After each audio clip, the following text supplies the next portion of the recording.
তবে আমি ছাত্র বন্ধুদেরকে বলবো, আবেগে অনেক কিছু করতে যায় দেশের ক্ষতি করো না। এই যে 25,000 কোটি টাকা, কম বেশি সরকারি ভালো জানে, কম বেশি হতে পারে, এই 25,000 কোটি টাকা মাননীয় প্রধানমন্ত্রী বাপের খ্যাত বেচা করবো না। এগুলা এটা তোমার আমার পকেটের নিবু চান্দু, কথা কন না কেন?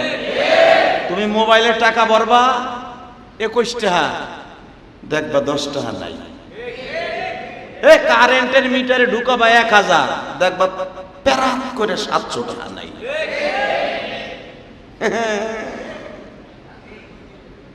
কি ভাবতেছো তুমি?